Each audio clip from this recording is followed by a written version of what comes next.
Hello and welcome back to my tutorials. Today we are doing our brows, and first thing we're going to need is a spoolie to brush the brow. Next, I'm going to use my Miss Lauretta pencil in the shade 018.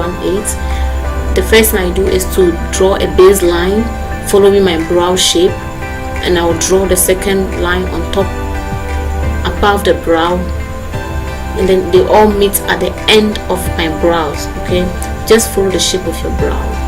So I draw the first line, the base, the second line on top, they will meet at the end, and the second I'm going to fill in with the same brow pencil. You can use a brow gel if you want. I like to use brow pencil.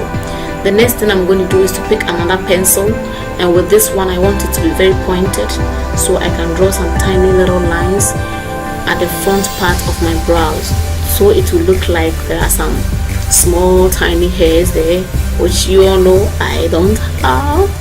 So I'm just going to still fill in the areas where there are no pencils, and the next thing I'm going to use is my spoolie to brush and blend everything together. Okay, blend the pencil or the brow gel with your together with the brows, so it looks the same, looks like it's everything is hairs.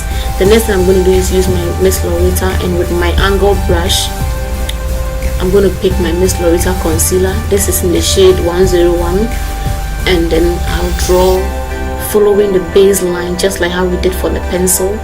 Same thing, you draw, kind of clean every excess product, every pencil you don't like, just to define the brush. And I'm using the same angle brush with the same concealer I picked, just using the excess or whatever is left on the angle brush to clean the top part of my brow as well.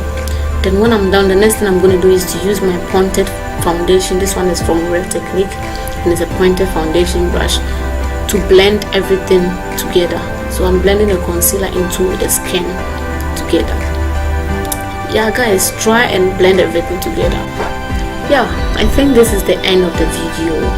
I blended everything together so it will look exactly like my skin. I went ahead and did the other side of the brow, and this is the final look. Okay, thank you all so much for watching. I'll see you all in my next video. Bye.